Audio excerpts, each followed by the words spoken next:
Mary Rose awoke with a gasp. For a long, trembling moment she clutched the silk sheets of her bed, her heart hammering in her chest. The canopy above her was familiar, impossibly so, the golden tassels, the embroidered roses, the faint scent of lavender from her maid's nightly incense. It should not have been possible. The last thing she remembered was blood. Preems. The hero's broken body collapsing beneath the Demon King's claws. His final words, words he had never spoken to anyone else, were for her. I just wanted someone to stand by me. And she had not. Mary stumbled to the mirror. Staring back at her was not the grown woman who had stood helpless on a ruined battlefield, but her younger self, bright-eyed, unscarred, draped in a nightgown of youth. It was the day before the summoning. She had returned. Her knees nearly gave way, but she gritted her teeth. "Never again," she whispered.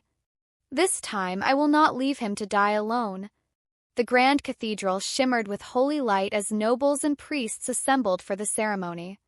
Incense curled in the air, and the summoning circle blazed with runes of gold. With a crack like thunder, light split the hall, and from it stumbled a young man in strange clothes. His hair was dark, his expression dazed, his eyes sharp with confusion and fear. The hero. Murmurs swept the crowd. Too plain. Too common. He doesn't look like a savior. In her first life, Mary had stood silent. She had let those whispers seep into Ethan's heart like poison. But not this time. Mary stepped forward, her gown brushing the marble floor. She bowed gracefully, her voice ringing through the hush. "Welcome, hero, to Ithira. I am Mary Rose Altheria. You are not alone here." Ethan's startled gaze locked on hers. For the briefest moment, the loneliness in his eyes softened. Training hall echoed with gasps as Ethan pressed his hand against the mana crystal. It flared brighter, brighter still, until the stone cracked in two, shards scattering across the floor. "Impossible," a court mage whispered. A ripple of fear followed awe. Power beyond measure was dangerous. And worse, it came from someone with no noble blood, no pedigree. Whispers rose like hissing serpents. Unstable. A foreigner. Not one of us. Mary remembered all too well where such whispers led. This time she cut through them with calm certainty. "The hero will need guidance," she announced. "I will take personal responsibility for his education." That evening, when the court dispersed, she found Ethan sitting alone, staring at the walls as if they were a prison. Without asking permission, she tugged his sleeve. "Come. There's something you must see." She led him beyond the palace gates, into the lively capital. Lanterns glowed in the streets, vendors called out wares, children darted between stalls. Finn's eyes widened with wonder. For the first time, a laugh escaped him, small, uncertain, but real. "I didn't think I'd laugh today." Mary smiled. "Then my task has already begun." The kingdom staged a parade to present the hero to the people. Trumpets blared, banners unfurled, and Ethan rode at the center, stiff in ceremonial armor. But then a roar split the air. A hulking demon beast crashed through the barricades, scattering guards like dolls. Panic rippled through the streets. Ethan moved instinctively, mana surging in his veins, but his strike was wild. The beast turned on him, jaws snapping. "Not alone," Mary cried, thrusting out her hands. Vines erupted from the cobblestones, her rare wood magic coiling around the monster's limbs. Thrashed, but the brief restraint was enough. Ethan's blade cleaved through its hide, dropping it with a final scream. The people cheered. But in the shadows, nobles sneered. A lady fighting like a soldier? A disgrace. Ethan turned to her, breathing hard. His voice was raw but genuine. "Thank you." Mary's heart clenched. At last he had spoken those words, not at the end but at the beginning. Days later, Mary led Ethan beyond the city walls. The forest of spirits stretched before them, a cathedral of trees glowing with faint light. Willow wisps drifted between branches like living stars. Finn stared, breathless. This place, it's beautiful. He touched a luminous flower that opened at his fingertips. His wonder made Mary laugh softly, a sound she had not made in her first life. You see it clearer than we do, she said. We grow blind, living among miracles. Finn's expression dimmed. I don't belong here. They look at me like I'm a weapon. Mary stepped closer, her wood-born magic weaving a crown of leaves that she placed gently on his head. Then remember this, you are not alone this time. For a long moment, he only looked at her, as though trying to decide if she truly meant it. The earth trembled beneath their feet. Both froze as a dark pulse spread through the ground, faint but unmistakable. Corruption of demons. It had come earlier than it should have. Court the next day, Prince Alaric's voice was sharp with scorn. You disgrace your house, Mary Rose. A lady of noble blood does not cling to an outsider. If you persist, do not expect this engagement to stand. In her first life, she had bowed her head, obedient. This time, she raised her chin. Then break it. My choice is already made. Gasps rippled through the hall. Finn's face was unreadable, but his hands curled at his sides. Later, alone, he confronted her. Why? Why risk everything for me? She held his gaze, her voice low, trembling with truths he could never know. Because once I failed to protect what mattered most. I will not repeat that mistake. He didn't understand, not yet. But for the first time, doubt flickered in his guarded eyes, giving way to something warmer. And Mary Rose, who had once been too proud to stand beside him, felt her resolve harden into iron. This time, the hero would not walk alone. The weeks after the summoning blurred into a rhythm of training and lessons. Ethan's growth was unlike anything the court had ever seen. With every passing day, his control over mana sharpened, his strikes became cleaner, his spells stronger. The nobles muttered their fears, but none could deny his brilliance. He was not simply a summoned hero. He was becoming a force the world had not seen in centuries.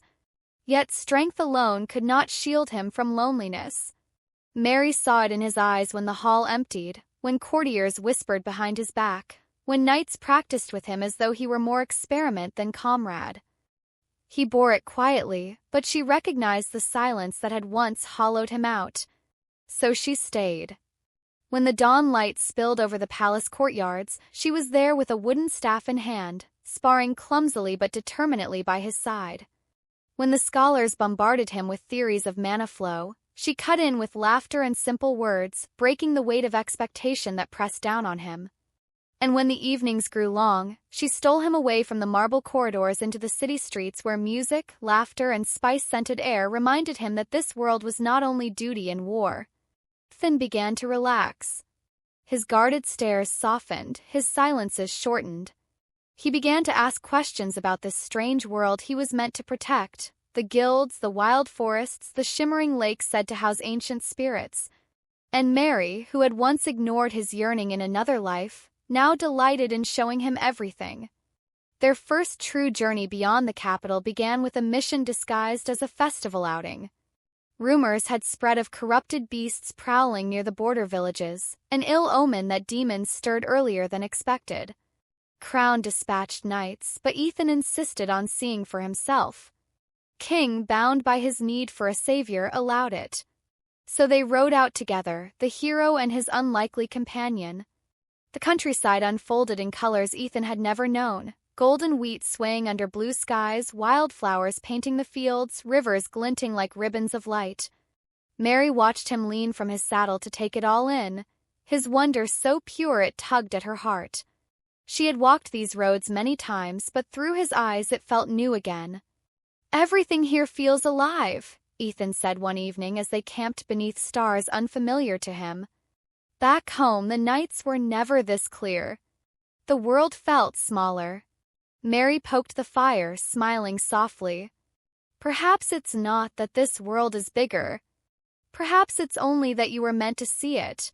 He looked at her then, a flicker of something unspoken passing between them before he turned back to the flames. The village they reached was half in ruins, its people huddled in fear.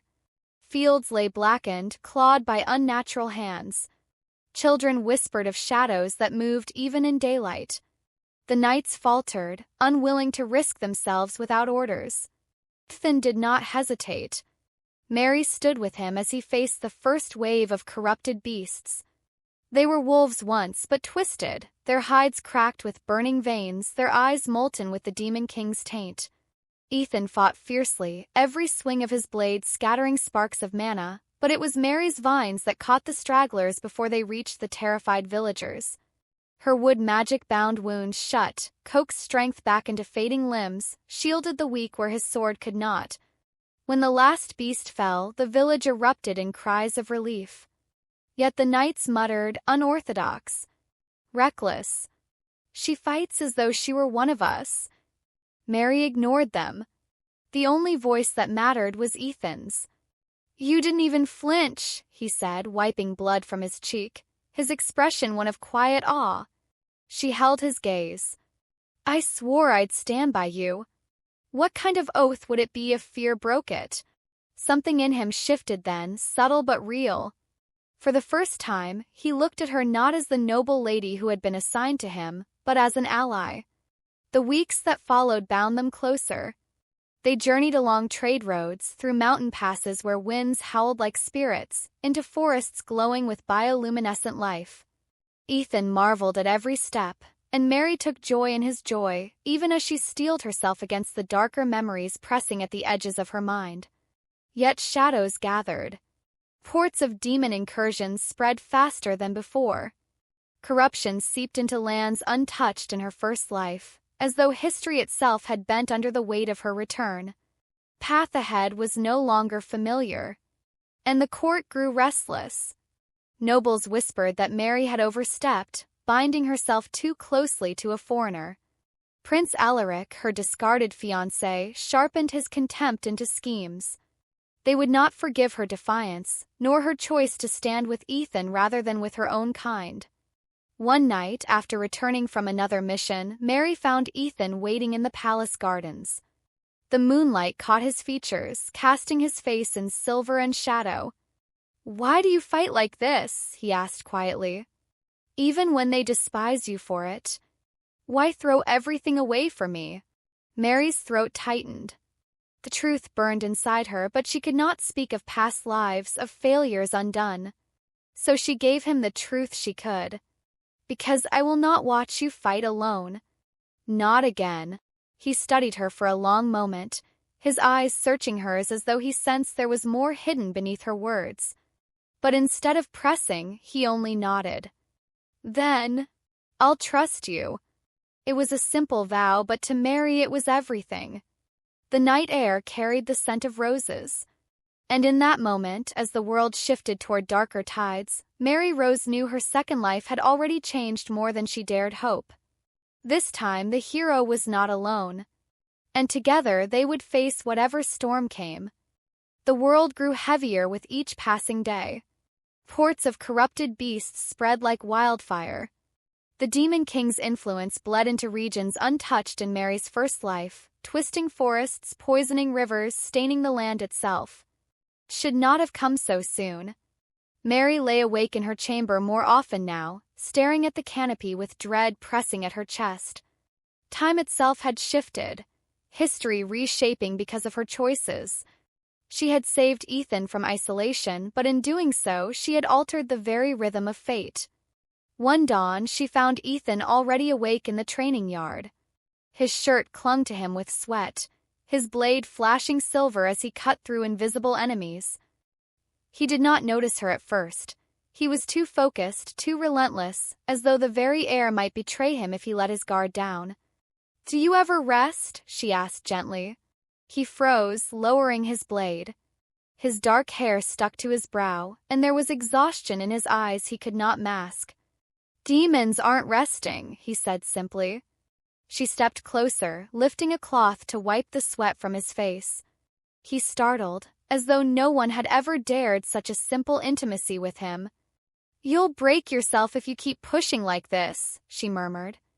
For a moment, his hand caught hers, rough with calluses against her soft skin.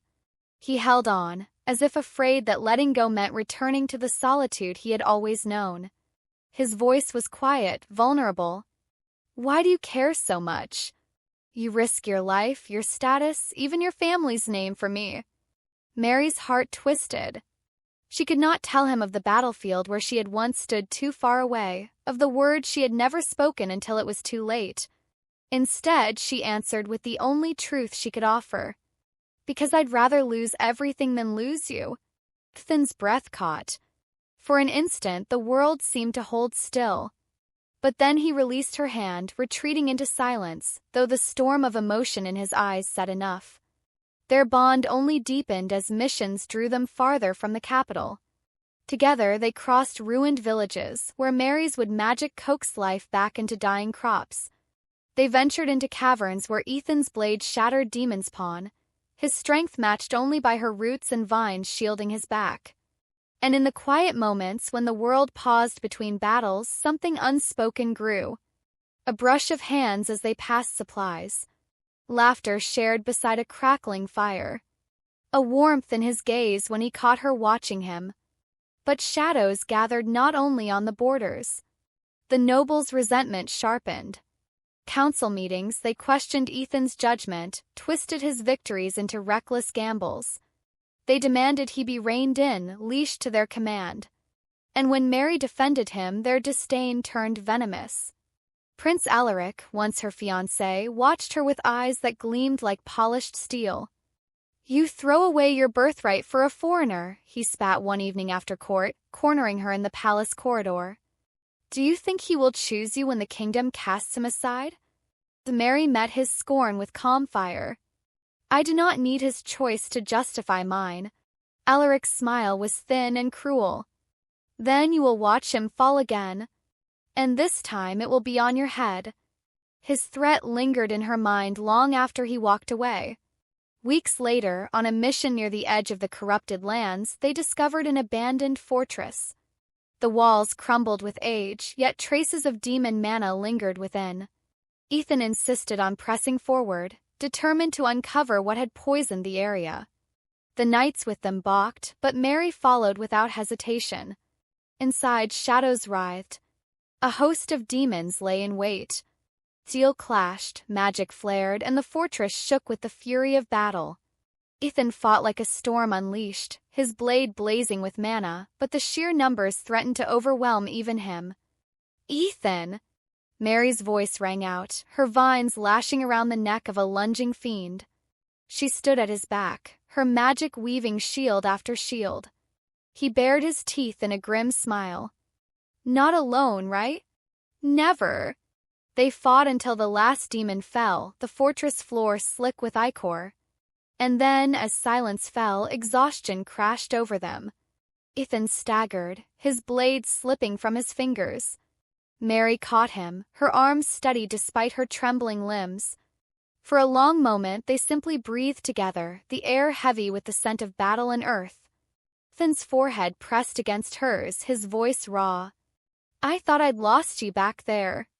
"You won't," she whispered. "Not while I'm breathing." The words lingered between them, fragile and dangerous, heavier than any vow. His hand lifted, brushing her cheek with a gentleness that made her chest ache. For a heartbeat, it seemed the distance between them would close, that the wall he had built around his heart would finally fall. But then he drew back, swallowing hard. "We should return. The others will be waiting." Mary let him go, though her heart burned with the weight of what had almost been. When they returned to the capital, celebration awaited them, but beneath it ran currents of betrayal. Mary saw the way the nobles whispered together, how their eyes gleamed with schemes. Ethan had grown too powerful, too beloved by the common folk, too dangerous for those who clung to their thrones. And in the shadows of the great hall, Prince Alaric's smile promised that the true battle had only just begun. The days in the capital grew darker, not from clouds or storm, but from whispers. Ethan's victories had begun to unsettle the balance of power. He was not merely a summoned blade. He was becoming a figure the common folk adored. Merchants spoke his name with reverence. Children ran through the streets with wooden swords, pretending to be the hero who would save them. And the nobility, who thrived on their bloodlines and privileges, saw their foundations tremble. In the council chamber, Mary stood at Ethan's side as accusations flew like arrows. He disobeys orders. He wastes resources. He threatens the chain of command. Ethan listened in silence, his jaw tight, his fists clenched at his sides. He did not defend himself. The weight of their scorn pressed too deeply into his scars. Mary, however, would not remain quiet. Without him, villages would already be ash. Without him, corruption would spread unchecked. You call his strength dangerous, but it is your fear that endangers us all. Gasps filled the hall. Alaric's cold smile cut through them. And yet, Lady Mary Rose, you place your faith in him above your king, your house, your people. Tell me, is it loyalty to Thyra you serve, or loyalty to him? Her heart thundered, but she did not waver. Perhaps they are the same. Perhaps without him there will be no kingdom left to serve. Alaric's eyes narrowed, promising retribution. That night, Ethan found her alone in the palace gardens. He stood beneath the moonlight, the shadows in his face deeper than she had ever seen. "Why do you do it?" he asked. His voice was raw, almost pleading. "You put yourself in their crosshairs every time you defend me." Mary stepped closer, the scent of roses mingling with the cool night air. "Because I know what it feels like when no one speaks for you.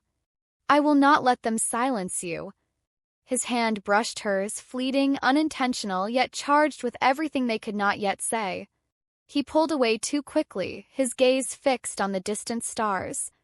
"One day, standing with me might cost you everything. Then let it." The words slipped out before she could stop them, and for a moment, he turned to her as though the barriers around his heart might crumble. But then a shout echoed from the barracks, pulling him back into duty. The moment dissolved, leaving only silence behind. Their next mission carried them far from the capital, beyond even the borderlands. A series of ancient ruins had begun to pulse with demonic corruption, spreading sickness to nearby villages. Ethan insisted they investigate, despite the reluctance of the knights assigned to accompany them. The ruins were older than memory, stone pillars carved with forgotten runes, halls swallowed by roots and moss. As they descended, the air grew heavy with malice. Creatures lurked in the shadows, not beasts but warped remnants of men twisted into demonic thralls. The battle was relentless. Ethan fought with the brilliance of a rising storm, his blade blazing with mana, while Mary's roots burst from the ground to shield him from crushing blows. Side by side, they carved a path through the darkness until they reached the heart of the ruins. There, upon a blackened altar, pulsed a crystal of corruption, its glow sickly and alive. "It's a seed," Mary whispered, horror tightening her chest. "A fragment of the Demon King's will." Ethan stepped forward, but the crystal lashed out, birthing a monstrous figure, a demon general clad in armor of shadow. Its laughter shook the walls. For the first time, Ethan faltered. The general's strikes were precise, merciless, driving him to his knees. Mary cried out, unleashing every shred of her wood magic, vines coiling around the monster's limbs, thorns piercing its flesh. "Get up!" she shouted, her voice breaking. "You're not alone, Ethan." And he did. Power surged through him, brighter and fiercer than before, as though her words had ignited something buried deep within. With a roar, he cleaved the demon in two, the altar shattering as the corruption dissolved into ash. When the battle ended, Ethan collapsed to the ground, trembling from exhaustion. Mary dropped beside him, pressing her hand to his cheek. His skin was burning, his breath ragged. "You almost," her voice broke. "Don't you dare leave me again." His eyes fluttered open, locking onto hers with an intensity that stole her breath. His hand lifted weakly, brushing her jaw with calloused fingers. "I'm still here," he whispered. "Because of you." The closeness of him, the heat of his skin beneath her hand, the raw honesty in his gaze. It was almost too much. For a heartbeat, she thought he might close the distance, that the unspoken words between them might finally take form. But footsteps echoed through the ruins' halls, knights returning, calling out their names. Ethan pulled away, his expression shuddered once more. The moment slipped through her fingers like sand. When they returned to the capital, they found no celebration waiting. Instead, the council seethed. Rumors had already spread of their unsanctioned victory. Instead of praise, there was censure. "You defy us at every turn," one lord hissed. "You drag Lady Mary Rose into battles unfit for her station. You corrupt her with your recklessness." Ethan's silence was a shield, but Mary saw the way his hands trembled at his sides. They were doing it again, twisting his triumphs into chains. So she spoke first. "If you cannot see that he is the only hope this kingdom has, then it is not his unfitness that will doom us. It is your blindness." The chamber erupted, but Mary no longer cared. She had made her choice. Later, when they stood alone once more, Ethan spoke quietly, his voice weighed with more than exhaustion. "They'll turn on me, Mary. They'll turn on us both. And when they do," he trailed off, unable to finish. She reached for his hand, gripping it tightly, refusing to let go. "Then let them. We'll face it together." And in the shadows of the palace, unseen and unheard, the seeds of betrayal began to bloom. Palace no longer felt like a sanctuary. Its marble halls echoed with whispers sharper than blades. Every glance from a noble carried suspicion, every word dripped with poison. Finn's victories had made him dangerous in their eyes, a foreigner wielding power too great for their fragile pride to tolerate. Mary felt the shift before Ethan did. She saw the way the guards stiffened when he passed, the way the courtiers' smiles thinned whenever he entered the chamber. She remembered too clearly how this had ended before: isolation, betrayal, and death on the battlefield. Not again. But even her vigilance could not stop the trap when it finally snapped shut. The summons came during council, a report of a massive demon horde advancing on the eastern frontier. The lords clamored for Ethan to be dispatched at once, declaring it the perfect chance to prove his loyalty. Alaric's voice cut above the rest, honeyed with false reason. Only the hero can withstand such numbers. If he triumphs, the people will have their proof. If he falls, then perhaps he was never the savior we thought. Ethan's jaw tightened. Mary's blood ran cold. She had seen this play before, the council sending him to die, weighed down with impossible odds, abandoned when he needed them most. "No," she said sharply, her voice echoing through the chamber. "If the frontier is to be defended, then the knights, the nobles, all of you should stand beside him. Do not make him your scapegoat." The lords erupted in outrage. "Insolence! She dares lecture us." Alaric's smile cut through the noise. "And what will you do, Mary Rose? Go with him as though you were a knight yourself? Shall we send the daughter of House Altheria to die on foreign soil for the sake of a stranger?" "Yes," she said without hesitation. The silence that followed was heavy as stone. Ethan turned to her, eyes wide, as though her words had pierced deeper than any blade. Alaric's mask of civility cracked, but only for a heartbeat. "So be it," he said smoothly. "Let the hero ride, and his lady shadow him into glory or into the grave." Council dissolved in a storm of voices, but Mary hardly heard them. She had already made her choice. The march to the frontier was long and cold. Soldiers whispered as they rode, some admiring, others doubtful, but all watching the hero and the noblewoman who refused to leave his side. Ethan kept his silence most of the way, but Mary could feel the storm brewing inside him. At last, one night by the campfire, he spoke. "You didn't have to do that," he said, staring into the flames. "If things go wrong out here, you'll be branded a fool. Or worse, a traitor." Mary sat beside him, close enough that the heat of the fire mingled with the warmth of his shoulder. "I've already been branded worse for standing beside you. What difference does it make now?" He turned to her, his eyes hard. "It makes every difference. I won't let you throw your life away because of me. She met his gaze, unflinching. You don't get to decide that, Ethan. My life is mine, and I choose to spend it at your side. For a moment, the firelight flickered between them, painting his features in gold and shadow.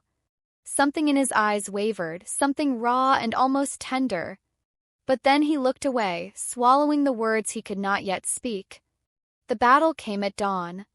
The horizon blackened with the horde, demons twisted into grotesque shapes, their howls shaking the earth.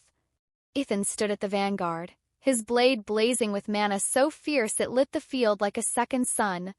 Mary fought beside him, her wood magic weaving walls of thorns, binding the enemy in place as his strikes cut them down. First, victory seemed possible. The soldiers rallied behind the hero, their spirits rising with every demon that fell. But then the trap revealed itself. The reinforcements the council had promised never came. Instead, the horde swelled, wave after wave crashing against them until the field became a sea of blood and ash. Ethan's power blazed brighter with desperation, but even he began to falter beneath the endless tide. Mary's heart pounded with a sickening familiarity. This is it. This is where he died before. Alone. Abandoned. Not this time. She threw herself into the fray, vines lashing, roots erupting from the ground, shielding Ethan when his strength wavered. Every strike of her magic drained her, but she refused to stop. If it cost her life to keep him standing, then so be it. At the height of the chaos, Ethan staggered, a demon's blade piercing his side.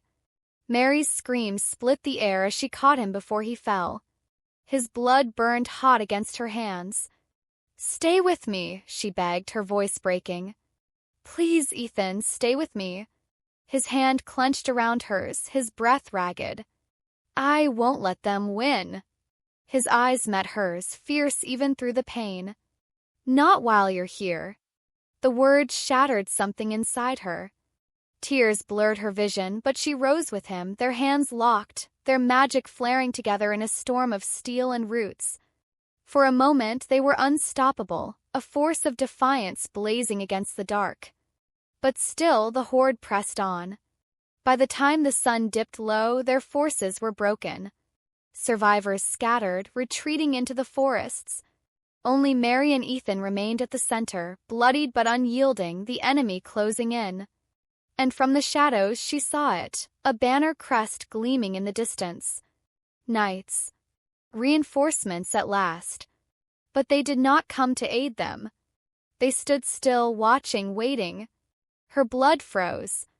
They're letting him fall. Again. Mary's rage surged like wildfire. She would not let history repeat itself.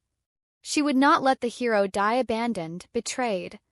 Not while she had breath left in her body. She tightened her grip on Ethan's hand, her voice steady even as her heart cracked. "Then we fight until the very last. Together."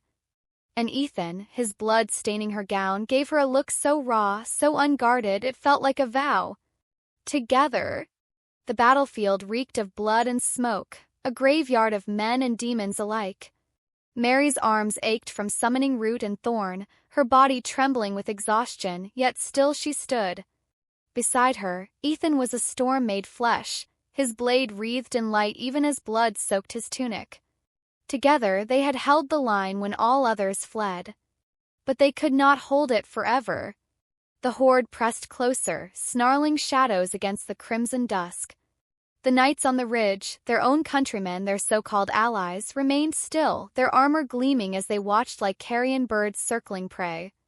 Mary's fury burned hotter than fear. They want him to fall. They want history to repeat. But not this time. Not while I still draw breath. She drew closer to Ethan, slipping beneath his guard to block a demon's strike with a wall of bark that shattered under the force. Pain jolted through her bones, but she refused to falter. "Mary," his voice was hoarse, ragged. "I told you," she said, her lips trembling but her resolve unshaken. "I'm not leaving you. Not now, not ever." Something broke in his eyes then, a wall he had built across 2 lives. For a heartbeat, the battlefield, the screams, the betrayal all vanished, leaving only the two of them, bloodied yet unyielding. "Then we stand," he whispered, and his hand found hers, grounding them both in the maelstrom. Contact ignited something neither of them had touched before. Their magic flared, twining together, wood and light, root and flame. Where his blade carved, her roots followed, binding demons in place. Where her thorns struck, his strikes blazed brighter, as though feeding on her strength. The horde faltered.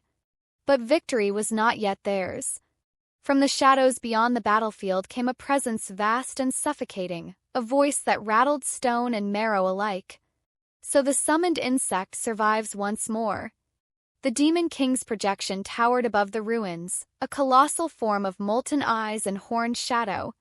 His laughter rolled like thunder, shaking the ground. Ethan's grip on his sword tightened. "So you finally show yourself." The Demon King's gaze slid over the slaughtered demons, then fixed on Ethan with contempt. "A foreign pawn clinging to borrowed strength. Even your masters want you dead. Do you think one girl's devotion will shield you from fate?" Mary stepped forward, every ounce of her terror crushed beneath the weight of defiance. "If fate itself wants him broken, then I'll defy fate. I will stand between him and every blade, every lie, every betrayal." The Demon King's laughter roared, but beneath it Mary felt Ethan's hand squeeze hers. When she looked at him, his eyes burned not with despair, but something new, something fierce and unyielding.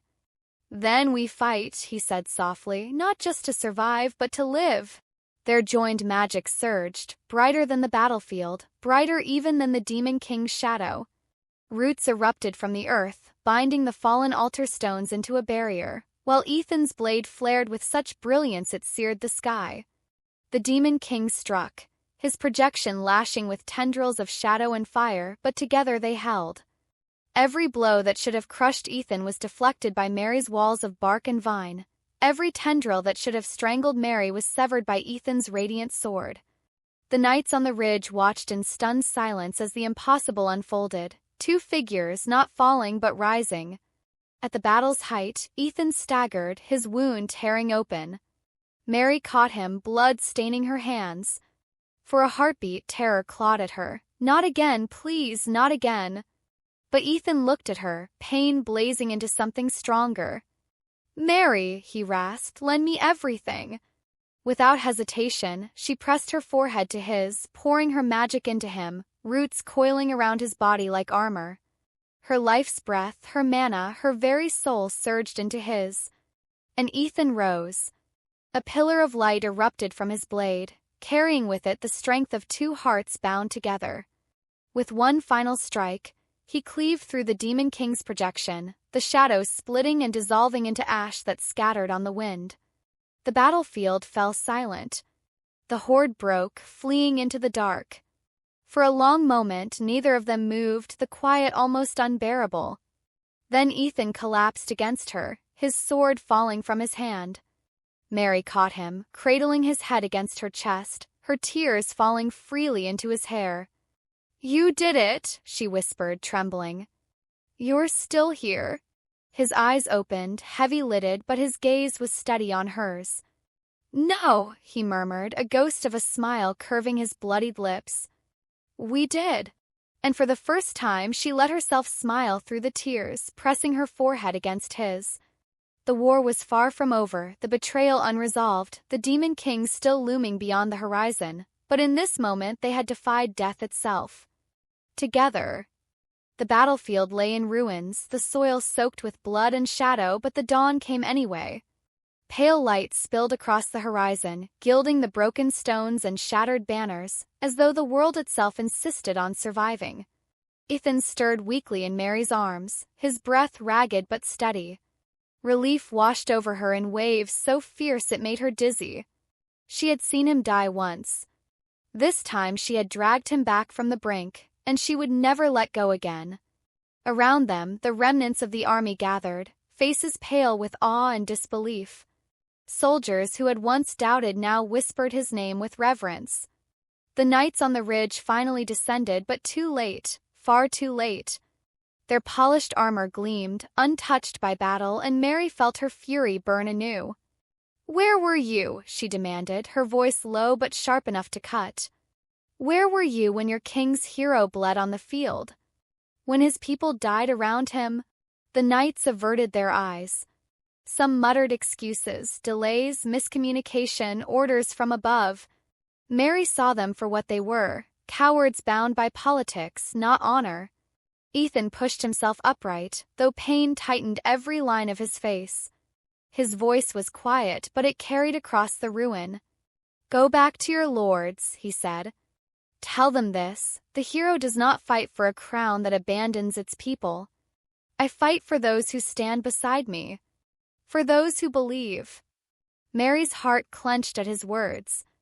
They were dangerous, defiance aimed at the very throne that had summoned him, but they were also truth. The soldiers, weary and bloodied, murmured agreement. Some knelt before him, not as subjects to a king, but as warriors to a leader they chose. In their eyes, the kingdom's chains were breaking. The march back to the capital was heavy with silence. Whispers trailed behind them, stories already spreading like wildfire. The hero and his lady who defied death, who stood alone against the demon king's shadow when all others fled. Every village they passed greeted them not with suspicion, but with flowers laid on the road, with tears and gratitude. Ethan bore it with quiet unease, but Mary felt a fierce pride unfurl in her chest. By the time they reached the palace, the court was already in uproar. Council demanded explanations, furious that Ethan had returned alive when he was meant to die.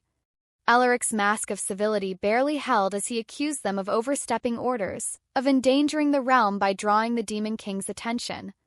Mary stepped forward before Ethan could speak. Her voice was calm, but it carried the steel of her house. "You sent him to die. You left your people to be slaughtered. It was not his defiance that endangered the realm, but your cowardice." Chamber erupted. Some lords shouted in outrage, others shifted uncomfortably, unwilling to meet her gaze. King himself remained silent, his expression unreadable as he watched the storm unfold. Ethan said little, but when his eyes met the king's, they burned with something unspoken.